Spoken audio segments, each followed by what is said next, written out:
I held my hands over my 8-month pregnant belly as I walked through the hospital halls, carrying a thermal bag with George's favorite sandwich, turkey and Swiss on sourdough with the pricey mustard he loved.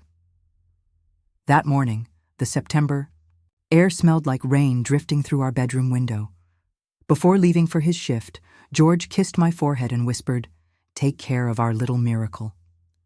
Those words kept replaying in my mind as I headed toward his office at Metropolitan General Hospital, where he worked as a cardiologist. We'd spent 3 years trying to have a baby, enduring endless disappointments and 2 painful miscarriages. When we finally saw those 2 pink lines, George had cried in the kitchen, holding me tightly as sunlight poured through the windows. "Dr. Violet Louise," I'd whispered to myself, practicing the sound of my married name with my future doctorate. I was 6 months away from defending my dissertation in psychology, and George had already started talking about the life we'd build together. The house, weekend barbecues, teaching our daughter to ride a bike. I pushed open the door to the cardiology wing, Ms. Woolen ankles protesting with each step. The afternoon shift was in full swing, nurses bustling between rooms, monitors beeping steadily. George's office was at the end of the hall, and I could see his nameplate gleaming under the fluorescent lights. Dr. George Louis, Cardiology. My heart swelled with pride. We'd met during my undergraduate years when I was volunteering at the hospital. He was already a resident then, confident and charming with dark eyes that seemed to see right through to Masoul. "You're going to change the world, Violet," he told me on our 3rd date, brushing a strand of hair from my face. "And I want to be right there beside you when you do." I knocked softly on his door, expecting to hear his warm voice call out, "Come in." Instead, there wassilence, then a strange shuffling sound. Maybe he was with a patient. I checked my watch. 2:15 p.m. His schedule showed he should be free now. I turned the handle and stepped inside. The thermal bag slipped from my hands and hit the floor with a dull thud. George was there, pressed against his desk, his white coat hanging open, his hands tangled in Theoburn hair of a woman whose face I recognized immediately. Stacy Ryder, the new nursing supervisor who'd started some months ago. The woman who always seemed to find reasons to stop by Artable when George and I had lunch in the hospital cafeteria. The woman who'd complimented my pregnancy glow while Hiri's remained cold as winter. They were kissing with desperate hunger, her legs wrapped around his waist. Medical charts scattered beneath them. His hands roamed her body with a familiarity that spoke of countless other encounters. This wasn't a moment of weakness. This was a practiced routine. Time seemed to suspend itself. I watched my husband's hands, the same hands that had caressed my pregnant belly that very morning, exploring another woman's body with passionate expertise. I watched Stacy's fingers work at his belt buckle with urgent need. I watched my entire world crumble in the space of 30 seconds. A sound escaped my throat, part gasp, part sob, raw and broken. They sprang apart like guilty teenagers. George's face went, white then flushed deep red. Stacy smoothed her uniform, but her lipstick was smeared, her hair disheveled, her eyes bright with malicious satisfaction. "Violet," George started, his voice cracking. "Don't!" The word came out a whisper. I tried to take a step backward, but my legs felt like liquid. "Don't you dare say my name." Stacy laughed, actually laughed as she hopped off the desk and straightened. Her skirt. Well, this is awkward. Her voice was light, amused, as if she'd been caught eating cookies before dinner instead of destroying my marriage. George shot Hera a warning look, but she ignored him, her gaze fixed on me with predatory intensity. "You know, Violet, I've been waiting for this moment. It's exhausting, pretending to be nice to you at hospital functions." "Stacy, stop," George said, but this voice lacked conviction. "Stop what, darling?" She moved closer to him, her hand trailing across, his chest with possessive familiarity. "Stop telling your wife the truth, that you haven't loved her in years, that you only stayed because you felt sorry for her after the miscarriages. Each word was a knife sliding between my ribs. "That's not true," I managed to say, but my voice sounded foreign to my own ears. George's silence was deafening. "Oh, honey," Stacy continued, her tone dripping with false sympathy. "Did you really think a man like George would be satisfied with someone like you? Look at yourself, swollen, waddling around like a cow. When's the last time you even saw your own feet?" "George," I said, my voice breaking, "tell her to stop. Tell her she's lying." He looked at me then, and what I saw in his eyes was worse than hatred. It was pity. "Violet, we need to talk. But not here. Not like this. Not like this." I felt something wild and desperate clawing at my chest. "Not like what, George? Not like finding my husband with his tongue down another woman's throat in his office. Not like discovering that my marriage is a lie while I'm 8 months pregnant with your child. Our child," he corrected quietly. Stacy's laugh was sharp as breaking glass. "Is it though, George? Didn't you tell me about those business trips she took during her fertile windows? All those psychology conferences?" The implication hit me hard. "How dare you?" I whispered, my hands instinctively protecting my belly. "How dare either of you question?" "Oh, please," Stacy interrupted, taking a step toward me. "The grieving wife act is getting old. George and I have been together for 8 months. 8 months, Violet. Do the math. 8 months, the same age as my pregnancy. They'd started their affair right after I'd gotten pregnant. Right after George had cried tears of joy in our kitchen. Something inside me snapped. Get away from my husband. I sighed, my voice gaining strength. Your husband? Stacy's eyes glittered with malice. Honey, he hasn't been your husband in any way that matters for a long time. Trust me, I would know. She moved closer, and I could smell her perfume, something expensive and cloying.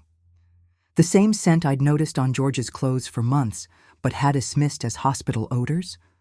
In fact, Stacy continued, her voice dropping to a whisper meant only for me. He was with me the night you went into false labor last month. Remember how he said he was stuck in surgery? He was stuck all right, stuck between my stop, I said, raising my hand. Just stop. But she didn't stop. She smiled, a cold, calculated expression that transformed her pretty features into something ugly and cruel. You want to know what he says about you, Violet? How he complains about your neediness? Your constant crying over every little thing? How he wishes he'd never married you? Stacy enough, George said, but he still hadn't moved toward me. He stood there like a spectator at his own life, watching his pregnant wife being verbally eviscerated by his mistress. No, George. She deserves to know the truth. Stacy's voice rose, becoming shrill. She deserves to know that you've been planning to leave her after the baby comes, that we've already looked at apartments together, that you've been lying to her face every single day while she waddles around playing happy housewife. The room began to spin. I reached for the door frame to steady myself, but Stacy was suddenly there blocking my path. Where are you going, Violet? Running away. That's what you do, isn't it? Run away from difficult conversations. No wonder George needed aerial woman. Move, I said, my voice barely controlled. Make me. The words hung in the air like a challenge. I looked past her to George, silently begging him to intervene, to defend me, to show some remnant of the man who'd once promised to love and protect me, but he just stood there, his hands shoved deep in his pockets, his eyes fixed on the floor. Move, I repeated, my voice stronger now. Stacy's smile widened. Or what? You'll call your uncle? Run, crying to Director Stun about how mean the other kids are being to you. My blood turned to ice. Uncle Elliot had gotten me the volunteer position. That led to meeting George. He'd walked me down the aisle at our wedding when my father couldn't bear. But I'd never used his position to get special treatment, never even mentioned our relationship to most people. That's right, Stacy continued, seeing the shock on my face. We know all about your little family connections. It's amazing what pillow talk can reveal, isn't it, George? George finally spoke up. Stacy, you're going too far, am I? She whirled around, to face him, her hair whipping dramatically. Am I going too far, or am I finally being honest? This woman has been living in a fantasy for 2 years. George, someone needs to wake her up. She turned back Tome, her face inches from mine. Your husband doesn't love you. Your marriage is over. And frankly, looking at you now, I can't blame him for wanting something better. That's when I made my mistake. I tried to push past her. Stacy's hand shot out and shoved me backward with surprising force. My pregnant body, already off balance, stumbled. I reached for anything to steady myself, but there was nothing but air. I hit the ground hard, landing on my side, my hands instinctively protecting my belly. Pain shot through my hip and shoulder, but it was nothing compared to the agony of what happened next. Stacy stood over me, her face twisted with rage and satisfaction. Stay down, she hissed. Stay down where you belong. And then, in a moment that would haunt my nightmares for months to come, she drew back her foot and kicked me directly in my pregnant belly. The pain was indescribable. Not just physical, though that was excruciating, but emotional, spiritual, a violation so complete that it seemed to tear something fundamental inside me. I curled around my unborn child, gasping as Stacy raised her foot again. Stop! The voice that cut through the air wasn't George's. It was deeper, more authoritative. What the hell is going on here? Uncle Elliot stood in the doorway, his face a mask of absolute fury. Behind him were 2 nurses who had clearly heard the commotion. The color drained from Stacy's face as she realized who'd witnessed her assault. Director Sitson, she stammered, backing away from. I can explain this. Uncle Elliot was across the room in 3 strides, kneeling beside me as I writhed on the floor. His hands were gentle but urgent as he checked my pulse, his eyes scanning for injuries. Someone call 911. Now, Uncle Elliot, I gasped, trying to sit up. The baby, don't move, sweetheart. Just breathe. Help is coming. His voice was calm and professional, but I could see the storm brewing in his eyes as he looked up at George and Stacy. George finally seemed to realize the gravity of the situation. Violet, I'm sorry. I didn't know she would. Shut up, Uncle Elliot said, his voice so cold it could freeze blood. Don't say another word, either of you. As sirens wailed in the distance, getting closer, I felt something wet between my legs. My water had broken, but it was too early. 8 months is too early. The baby's coming? I whispered, terror replacing rage as contractions began to tear through me. Uncle Elliot squeezed my hand. We're going to take care of you, Violet. You and the baby. Everything's going to be all right. But even as he said the words, I could see the worry in his eyes. And in that moment, as paramedics burst through the door and began working on me as George stood, frozen against the wall, and Stacy cowered in the corner, I made a silent promise to my unborn daughter. This wasn't over. Not by a long shot. They had no idea who they were messing with. Before we continue, please write in the comment which country you are watching this video. We love knowing where our global family is tuning in from. And if this is your first time on this channel, please subscribe. Your support helps us bring even more epic revenge tales of life. Enjoy listening. The delivery room at Metropolitan General had seen thousands of births, but none quite like this one.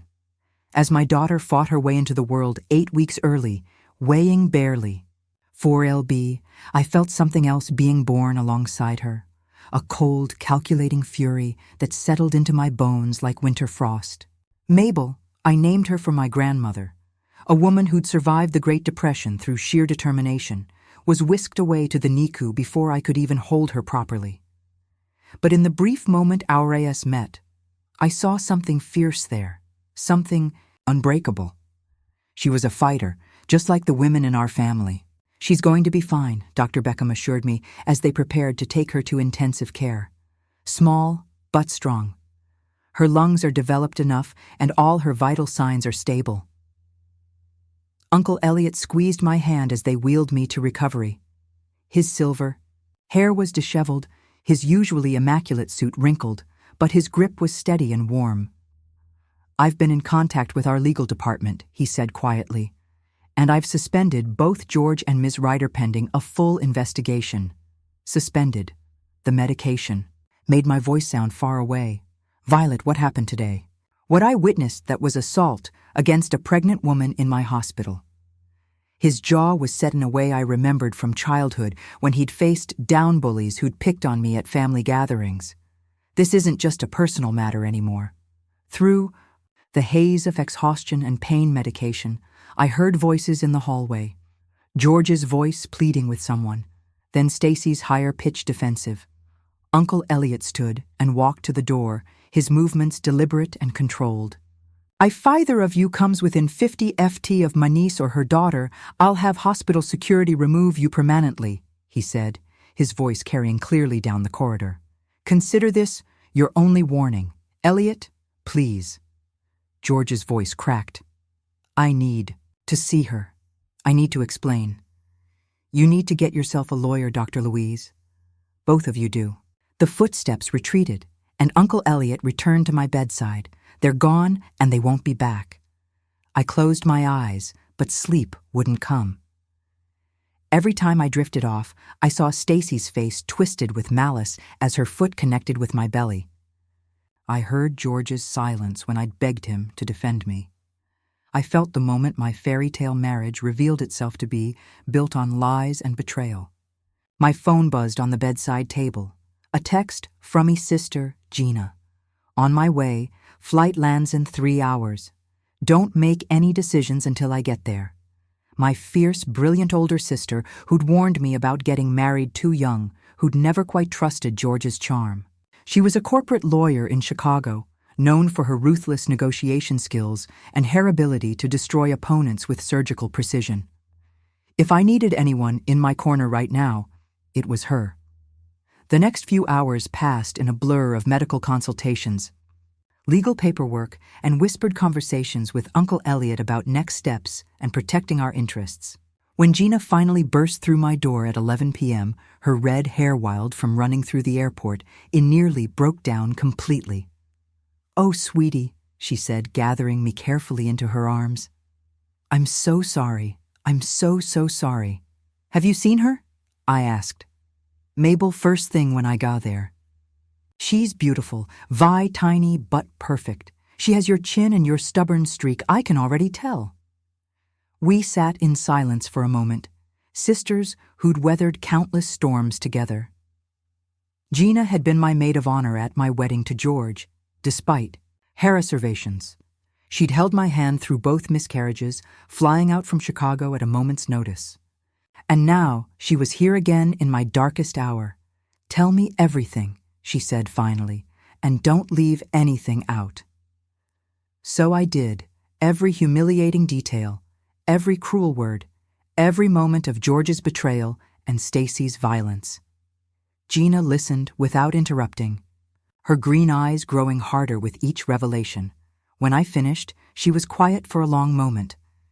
Then, "They have no idea what they've done, do they?" "What do you mean?" Gina's smile was sharp as a blade.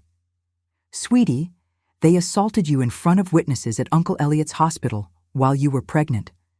Do you understand what that means legally? Speaking?" I shook my head, too exhausted to think clearly. "It means we're going to destroy them professionally, financially, personally. By the time we're done, Stacy Ryder will wish she'd never heard your name. And George will realize that betraying a woman like you was the biggest mistake of his pathetic life. Gina, I just want..." "You want what? To forgive them? To work it out for the sake of the baby?" She leaned forward, her voice intense. "Vi, listen to me. Some bridges can't be rebuilt. Some betrayals can't be forgiven. And some people deserve to face the consequences of their actions." She pulled out her phone and scrolled through her contacts. "I'm calling Melinda Florence. She's the best divorce attorney on the East Coast, and she owes me a favor. We're going to make sure you and Mabel are protected and provided for. I don't know. If I'm ready for her, you don't have to be ready. That's what family is for. Dinah squeezed my hand. You focus on healing and taking care of that beautiful baby girl. Let me handle the rest. Over the next week, as Mabel grew stronger in the NICU and I recovered from the emergency delivery, Gina orchestrated what she called Operation Justice. Mrs. Florence, a silver-haired woman with kind eyes and a reputation for being absolutely ruthless, in court, came to see me in the hospital. I've reviewed the initial police report, she said, settling into the visitor's chair with her briefcase. Miss Ryder has been charged with assault and battery. Given that you were pregnant at the time, the charges carry enhanced penalties. And George, your husband's situation is more complex. He wasn't the one who physically assaulted you, but he's certainly not innocent. We'll be pursuing adultery, abandonment, and emotional distress claims in the divorce proceedings. Mrs. Florence opened her briefcase and pulled out a thick folder. I need you to understand something, Mrs. Louise. This case is going to attract attention. Hospital assault, premature birth, adultery. The media will be interested. Are you prepared for that level of scrutiny? It thought about Mabel fighting for every breath in her incubator. I thought about George's hands on another woman's body. I thought about Stacy's foot connecting with my pregnant belly. Let them look, I sighed. I have nothing to hide. Mrs. Florence smiled, and I understood why Gina had called her the best. Then let's begin. 3 weeks after Mabel's birth, I was finally able to bring her home tour my house in the suburbs, the same house, where George and I had planned our future, where we'd painted the nursery pale yellow because we wanted to be surprised by the baby's gender. Now it felt like a mycelium of broken dreams. Gina had taken a leave of absence from her job in Chicago to help me navigate the legal proceedings and early motherhood. She'd moved into the guest room temporarily, filling the house with her fierce energy and protective presence. Without her, I would have drowned in the paperwork, the sleepless nights with a premature baby, and the crushing weight of my shattered marriage. George has been calling, she told me one morning as I fed Mabel her bottle 15 times yesterday. Uncle Elliot had to threaten him with a restraining order. What does he want? To see the baby, to explain himself, to beg for forgiveness, apparently. Gina's tone was flat, unimpressed. Mrs. Florence says, we should document every attempt at contact. It'll help with the custody arrangements. Custody? The word made me stomach clench. The thought of sharing Mabel with George, of her spending weekends with him, and potentially with Stacy was unbearable. He won't get unsupervised visitation. Gina continued reading my expression. Not after what happened. Mrs. Florence is confident about that. My phone buzzed on the coffee table. Another text from an unknown number, but I recognized George's desperate tone. Please, Violet. I know I messed up, but Mabel is my daughter too. Let me explain. Let me make this right. I deleted the message without responding, just like I'd done with the previous 27. The preliminary hearing for Stacy's assault charges is next week. Mrs. Florence had told me during our last meeting, "Are you prepared to testify?" I was more than prepared. I wanted to look that woman in the eye and tell the world exactly what she'd done. But as the days passed, I began to realize that there were layers to this betrayal I hadn't even begun to uncover. It started with the insurance papers. Gina was helping me organize the mountain of medical bills for Mabel's NICU stay when she found the life insurance policy George had taken out on me 6 months ago. A $2 million policy I'd never known about. Vi, did you know about this? Gina's voice was carefully controlled, but I could see the concern in her eyes. No, why would he? I stopped, the implications hitting me like a physical blow. When did you say he took this out? March 15th. Right around the time his affair with Stacy started, according to the hospital records Uncle Elliot pulled. We stared at each other across the kitchen table. Mabel sleeping peacefully in her carrier between us. The policy felt heavy in my hands, like evidence of something darker than simple adultery. People take out life insurance all the time, I said, but my voice sounded uncertain even to me, especially when they're expecting a baby. $2 million by on a psychology student with no significant income, and he never told you about it. Gina was already reaching for her phone. I'm calling Mrs. Florence, and we need to talk to Uncle Elliot about George's access to medical records and medications. The thought that had been forming in the back of my mind was too terrible to voice. But Gina, ever practical, ever suspicious, was already 3 steps ahead. "The false labor incident last month," she said quietly, "when George said he was in surgery, but was really with Stacy. What did you eat that day? Drink? Did George bring you anything?" My hands began to shake as I remembered. He made me tea, said it would help with the Braxton Hicks contractions, some herbal blend he'd gotten from the hospital pharmacy. "And you went into false labor an hour later." We looked at each other, both afraid to say what we were thinking, but the pieces were falling into place with horrifying clarity. "He's a doctor," Gina said slowly. "He has access to medications that could induce contractions. Medications that would be difficult to detect in routine blood work. But why? Why would he want me to go into early labor? Because premature babies don't always survive. And grieving widowers get a lot of sympathy and $2 million. The room seemed to tilt around me. I thought about all the times over the past few months that George had brought me special drinks, vitamins he said were good for the baby, herbal tea to help with morning sickness. I thought about how attentive he'd been, how concerned about every little symptom. "We need evidence," I whispered. "Well, get it. Mrs. Florence has contacts at the FDA, people who can test for trace amounts of drugs. We'll check everything, the tea, the vitamins, anything he gave you." "But Gina, if this is true, if George really tried to," I couldn't finish the sentence. "Then he's not just an adulterous bastard. He's attempted murderer." The next few days passed in a haze of secret investigations and hushed phone calls. Mrs. Florence worked her contacts while Uncle Elliot quietly pulled George's prescription records and pharmacy access logs. Gina installed security cameras around the house and changed all the locks. "Just as a precaution," she said, but I saw how she checked the windows twice before going to bed each night. The results came back on a Thursday morning.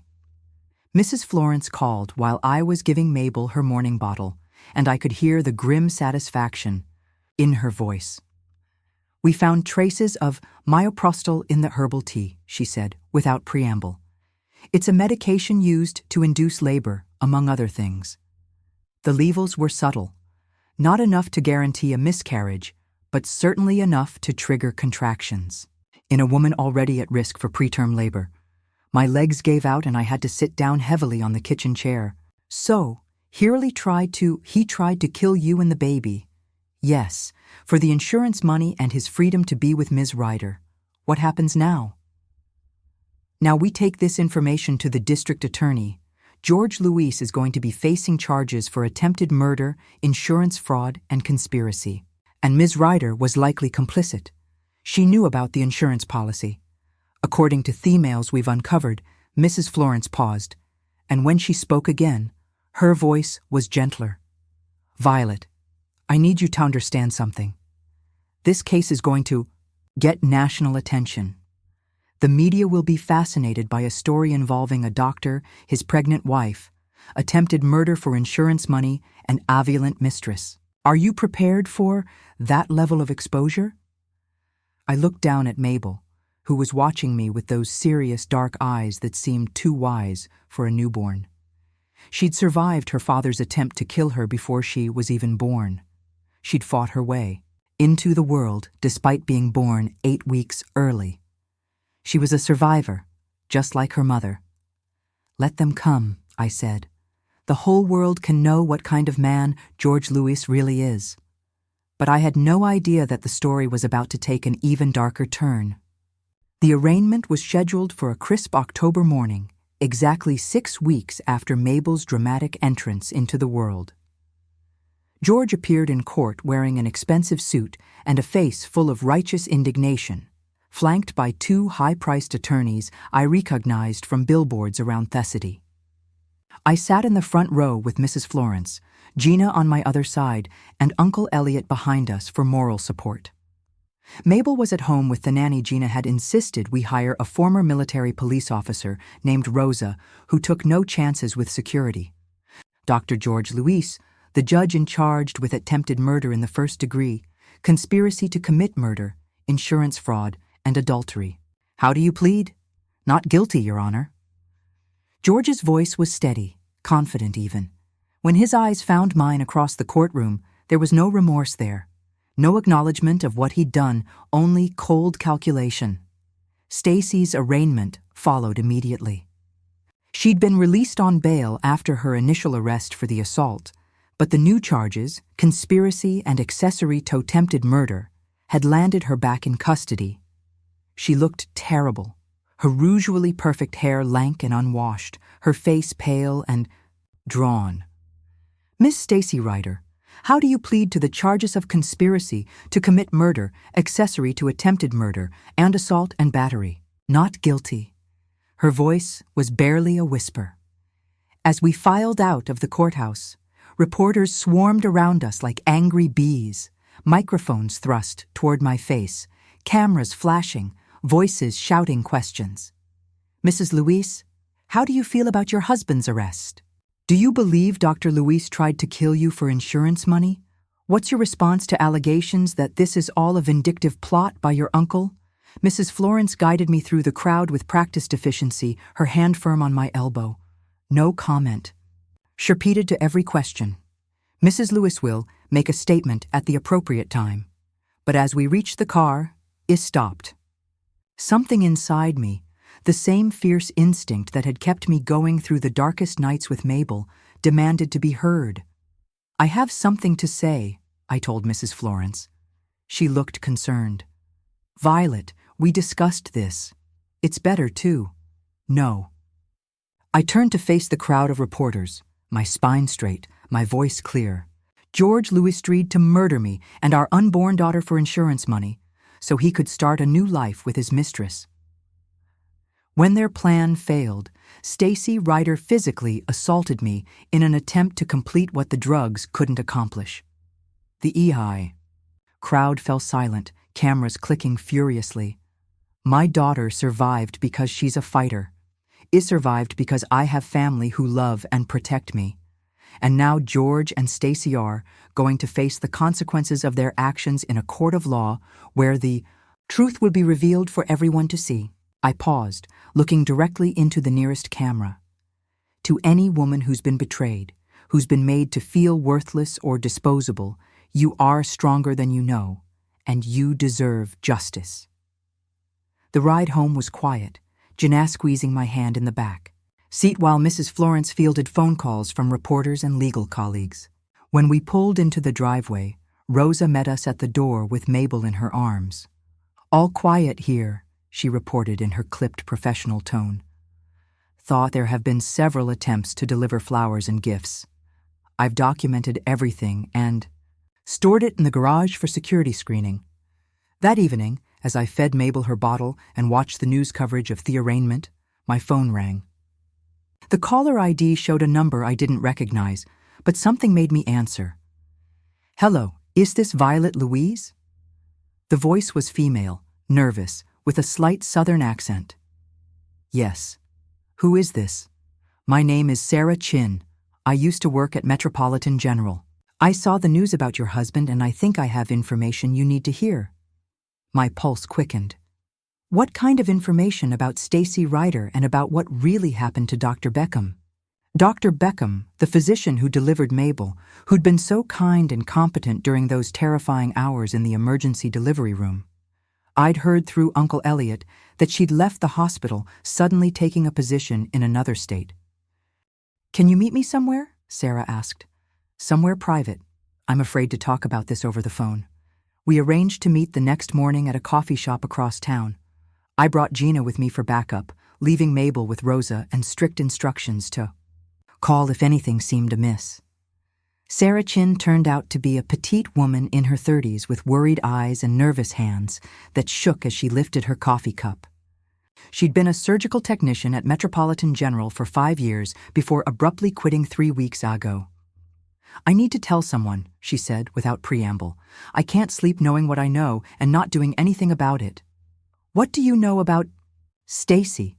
I asked gently. "She's done this before." Sarah's voice was barely above a whisper. Not the exact same thing, but targeting women, breaking up relationships, manipulating situations for her own benefit. She reached into her purse and pulled out a manila folder. There was another woman, Dr. Beckham.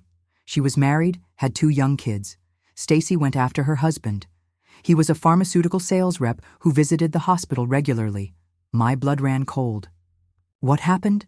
Stacy seduced him just like she did with your husband. But when Dr. Beckham found out and confronted them, Stacy claimed that Dr. Beckham had been stealing medications from the pharmacy. She planted evidence, manipulated records, made. It looked like Dr. Beckham was selling drugs to feed a gambling addiction. Gina leaned forward, her lawyer instincts engaged. "Do you have proof of this?" Sarah nodded, sliding the folder across the table. "I was working inventory that night when Stacy asked me to help her with some discrepancies in the medication logs. I didn't think anything of it at the time. Supervisors asking for help with paperwork wasn't unusual, but she had me sign off on forms that showed medications missing from Dr. Beckham's shifts." I opened the folder with trembling hands. Inside were photocopies of inventory sheets, medication logs, and what appeared to be surveillance footage stills showing Stacy in the pharmacy after hours. "Dr. Beckham lost her medical license," Sarah continued. "Her husband divorced her, got custody of the kids. She lost everything, and Stacy got promoted to nursing supervisors shortly after." "Why didn't you say anything before?" Gina asked, though her tone was understanding rather than accusatory. "As I was scared. Stacy had friends in administration, people who protected her, and I needed my job." Sarah's eyes filled with tears. "But when I saw what happened to you, Mrs. Louise, when I realized she'd actually physically attacked a pregnant woman, I couldn't stay silent anymore. I thought about Dr. Beckham, the kind woman who'd helped bring Mabel safely into the world despite the chaos and trauma. She'd been another victim of Stacy's manipulation, another life destroyed by that woman's ambition and cruelty. "There's more," Sarah said quietly. "I think Stacy was planning to frame you too." "What do you mean?" "She'd been asking questions about you for months, about your family background, your uncle's position at the hospital, your financial situation. She was particularly interested in your prescription for anxiety medication, the one you stopped taking when you got pregnant. The prenatal vitamins, the anxiety medication I'd stopped taking as soon as I found out I was expecting. George had been so supportive, sound understanding about my decision to manage my pregnancy anxiety naturally with therapy instead of medication. She wanted to make it look like you had a history of drug problems," Sarah explained. "Like maybe you'd been taking unprescribed medications, mixing things that could harm the baby. If themsoprostol had worked, if you'd lost the baby, she was planning to suggest that you'd been self-medicating and accidentally caused the miscarriage. The coffee shop suddenly felt too small, too warm. I could barely breathe as the full scope of Stacy's manipulation became clear. She hadn't just stolen my husband. She'd planned to destroy my reputation, my credibility, maybe even my freedom if anything had happened to Mabel." "Will you testify?" Gina asked Sarah. "Will you tell all of this to the prosecutors?"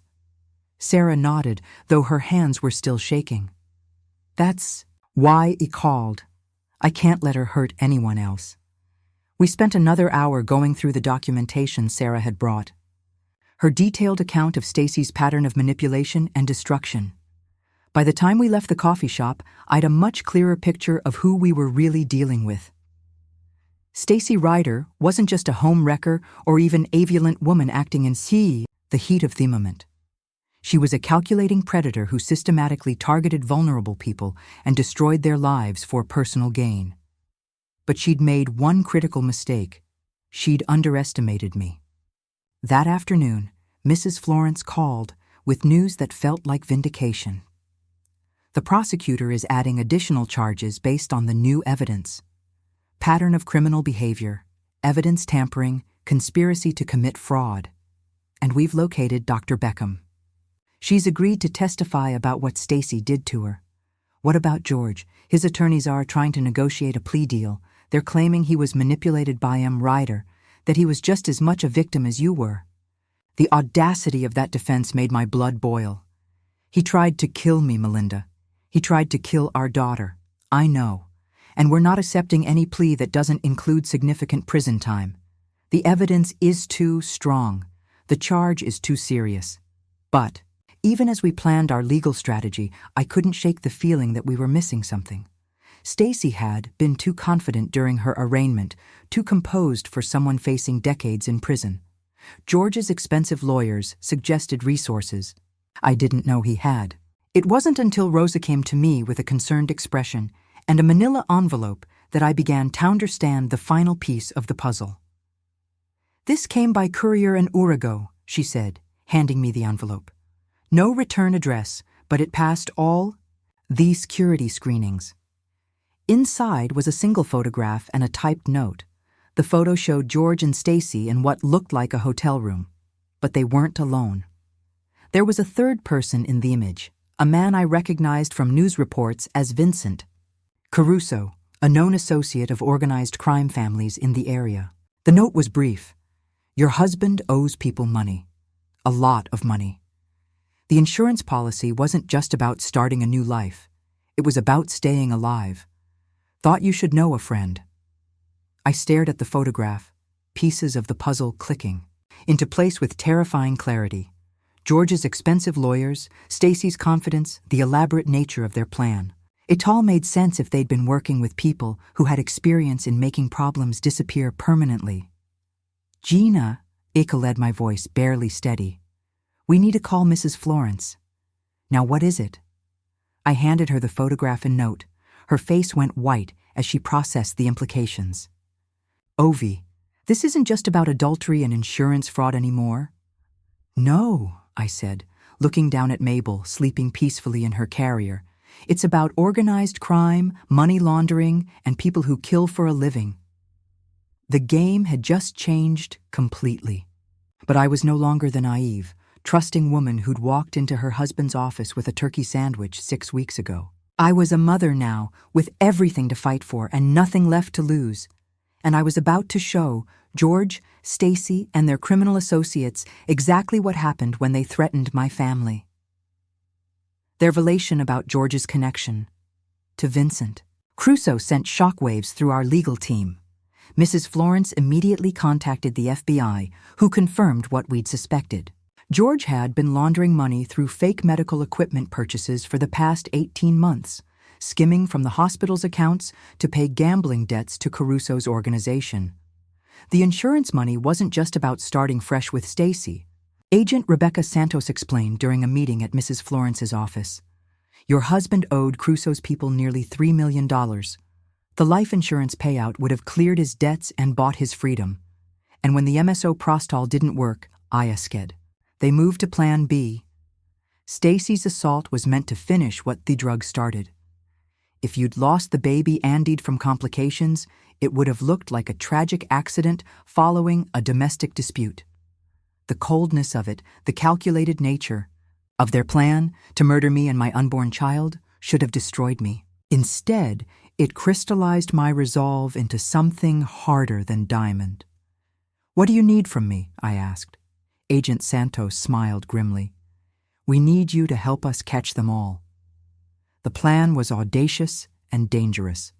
I would wear a wire and meet with George, ostensibly to discuss custody arrangements for Mabel.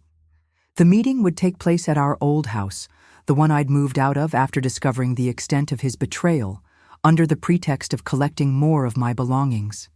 "He'll try to manipulate you," Agent Santos warned. "He'll apologize, claim he was coerced, promise to change. Don't believe any of it. And whatever you do, don't let him know that we're aware of the Caruso connection. What if he gets suspicious? What? If he realizes I'm working with the FBI, then you get out immediately. We'll have agents positioned around the house, but your safety is the priority. Gina was adamantly against the plan. It's too risky, she argued, as we sat in my new apartment, a secure building with doorman and security cameras that Rosa had helped me find. What if something goes wrong? What if George realizes you're wearing a wire?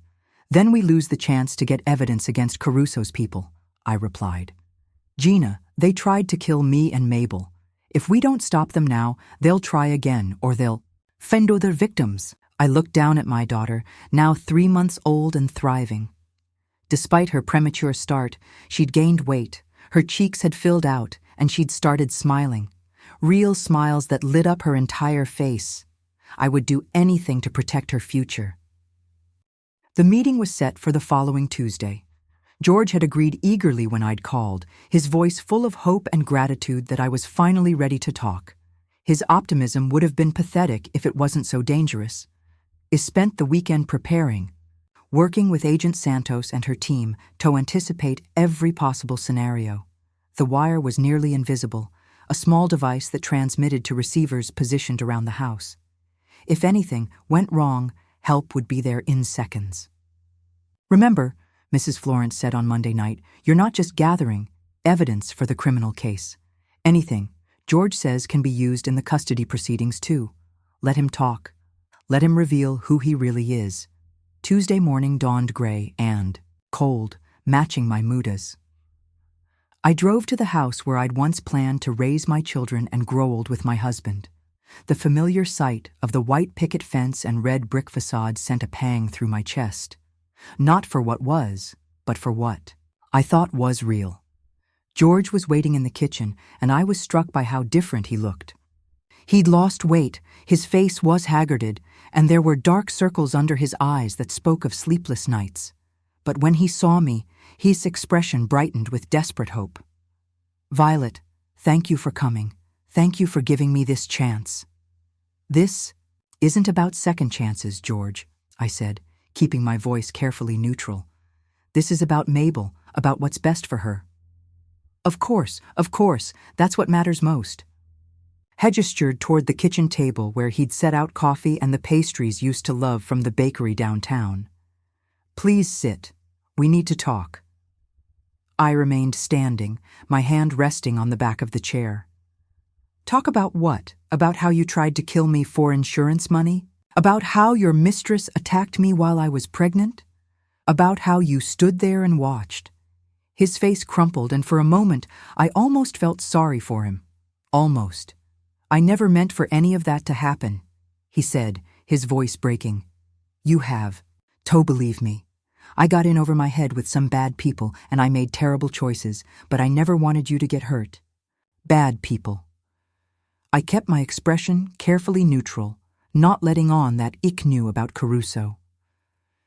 George ran his hands through his hair, a gesture I'd once found endearing.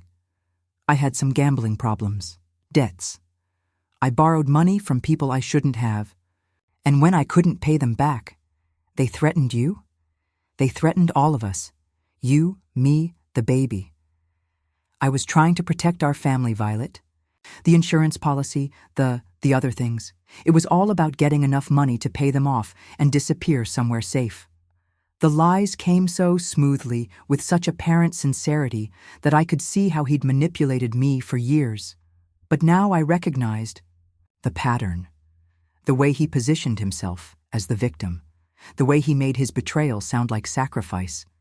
So you decided to murder me instead? No. God, no. That was never the plan. He moved closer, his eyes pleading.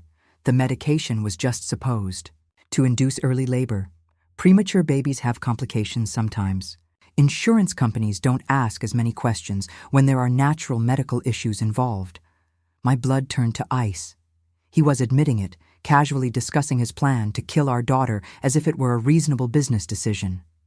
And if I did. Too, from the complications, George's silence was answer enough. What about Stacy? I asked. Was seducing her part of your master plan too? For the first time, his mask slipped completely. His face hardened, and I saw something cold and calculating in his eyes that I'd never noticed before or had willfully ignored. "Stacy was a mistake," he said flatly. "A weakness I shouldn't have indulged. But she became useful. She had access to medical records, prescription logs. She knew how to manipulate the system. Useful enough to help you frame Dr. Beckham." His head snapped up, surprise flashing across his face. "How do you know about?" "I know a lot of things, George, like how you've been laundering money through fake equipment purchases, like how Vincent Crusoe owns 3 million of your soul." The color drained from his face completely. "Violet, you don't understand. These people, if they find out, they'll what? Try to kill me. Been there, done that, survived it." George moved toward the phone on the counter, but I was faster. "Don't even think about it," I said, positioning myself between him and any potential escape route. "You're wearing a wire," he said, the words coming out flat and defeated. "This whole thing is a setup, just like your marriage to me was a setup, just like your concern for our family was a setup." His expression shifted again, and now I saw the man he really was. Desperate, cornered, and dangerous. "You have no idea what you've done," he said quietly. "Caruso doesn't forgive, and he doesn't forget. If you think you've won something here, you're more naive than I thought." "Maybe, but at least I'm not a murderer." That's when he lunged at me. George was bigger and stronger, but I'd spent the last 3 months in self-defense classes that Rosa had insisted on. More importantly, I was fighting for my daughter's future while he was fighting to save his own skin. I dodged his gray band, brought my knee up hard into his solar plexus. As he doubled over, gasping, the front door burst open and FBI agents flooded the room. FBI, hands where we can see them. George was on the ground, cuffed, and read his rights within. 30 seconds. Agent Santos approached me with concern in her eyes. "Are you hurt? Did he say anything useful before he figured out the wire?" "Everything we need," I replied, pulling the recording device from my jacket, including admissions about the insurance fraud, the medication, and his connections to Vincent Crusoe. As they'd George away, he turned back to look at me one last time. "This isn't over, Violet," he said quietly. "It's never going to be over." But he was wrong. It was about to be very, very over. Theatrials of George Lewis and Stacy Ryder became the most talked about criminal cases in the state that year. Media outlets dubbed it the hospital betrayal case, and court TV covered every day off testimony. I'd become something I never wanted to be, a public figure, a symbol of betrayal survived and justice sought. But I'd also become something I'd always had the potential to be, a woman who refused to be a victim. George's trial came first. The evidence was overwhelming. The recorded conversation where he'd admitted to the insurance fraud and attempted murder. The medical records showing his access to the drugs found in my system. Financial documents linking him to Vincent Crusoe's money laundering operation. His defense team tried everything. They claimed he'd been cursed by organized crime figures. They suggested I'd manipulated the evidence with help from my uncle's position at the hospital. They even tried to argue that George had been protecting me by planning my death, since Caruso would have killed our entire family if the debts weren't paid. None of it worked. Dr. Beckham testified about how Stacy had systematically destroyed her career and family. Sarah Chin provided detailed evidence of Stacy's pattern of manipulation and fraud. Uncle Elliot took the stand to describe finding me on the floor of George's office. Stacy standing over me with malicious satisfaction. But the most powerful testimony came from an unexpected source, Vincent Crusoe himself. The FBI had arrested Caruso and several of his associates based on the evidence gathered from George's wire recordings. Facing decades in federal prison, Caruso decided to cooperate with prosecutors in exchange for a reduced sentence. Dr. Luis approached us about 18 months ago, Caruso testified in his growly voice, looking nothing like the dangerous criminal I'd imagined. He seemed almost ordinary, a balding middle-aged man in an expensive suit. He owed us money from sports betting, kept promising he could pay but never delivered. Finally, he came to us with this scheme about insurance fraud. "Did you encourage Dr. Luis to harm his wife?" the prosecutor asked. "We told him to handle his business however he wanted as long as we got our money. If his wife had to die for that to happen, that was his choice to make." The casual way he discussed my potential murder sent chills through the courtroom, but it also sealed George's fate.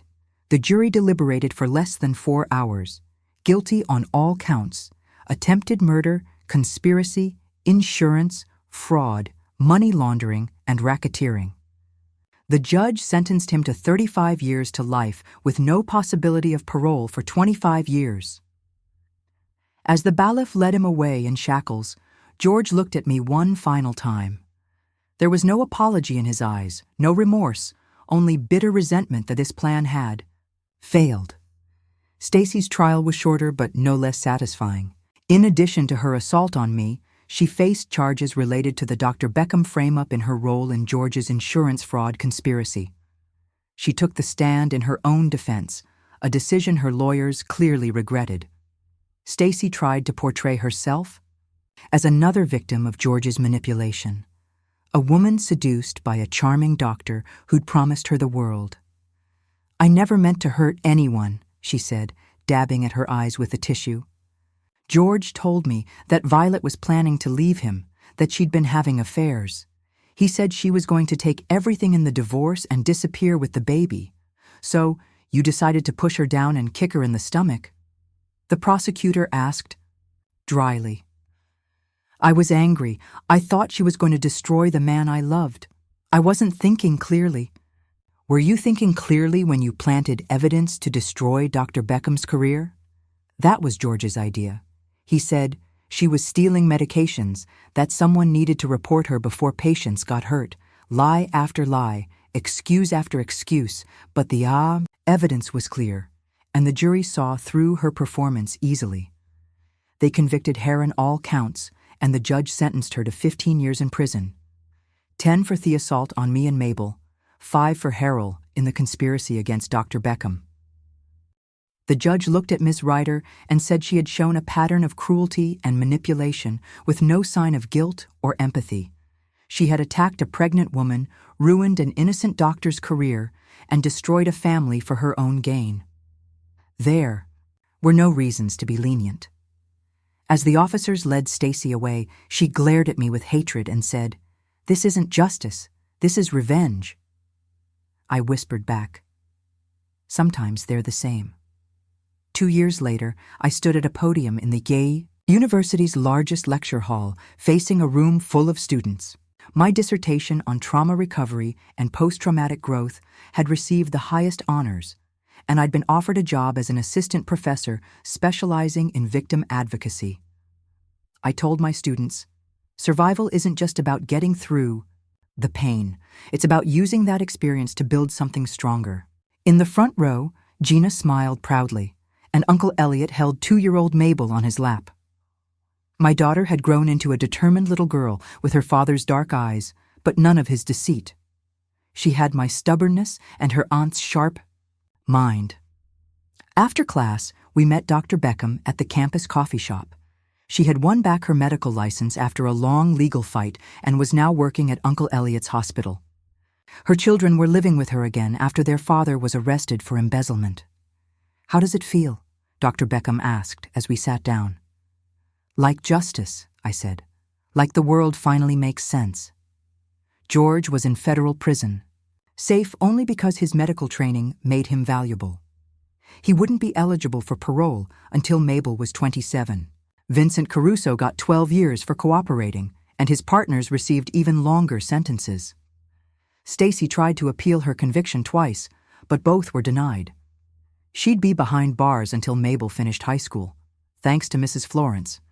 I'd received a settlement from the hospital's insurance company for failing to supervise Stacy. That money covered my legal bills, my education, and set up a trust for Mabel. It also funded a victim advocacy program at the hospital to help other women facing abuse. "Any word from George?" Gina asked, bouncing Mabel on her knee. He still writes, I said, but Mrs. Florence files the letters away. I don't read them. I don't need his excuses anymore. Good, Uncle Elliot said. Some bridges are better left burned. As we watched Mabel play with her toy medical kit, she announced she wanted to be a baby doctor like Uncle Elliot. I thought about how much had changed. I'd lost a marriage but gained strength. I'd lost blind trust but gained clarity. I'd lost the woman I used to be but had become someone far stronger.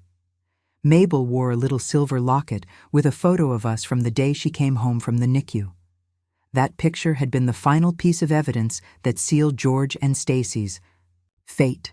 It proved that despite their attempts to destroy us, we survived and thrived. My phone buzzed. Rosa, now head of security at my growing practice, had texted, "New client wants a consultation. Says she heard your NPR interview. Domestic violence. Case. Interested?" I glanced at my daughter, my family, and the life I'd rebuilt. "Tell her I'll see her tomorrow," I replied. That's what I'd learned. The best revenge isn't surviving. It's turning survival into something meaningful, something that helps others survive too. It's living fully, loving deeply, and using your strength to lift others up. As we walked across campus under the golden light, Mabel chattering about her toy stethoscope, I realized George and Stacy had given me something they never intended.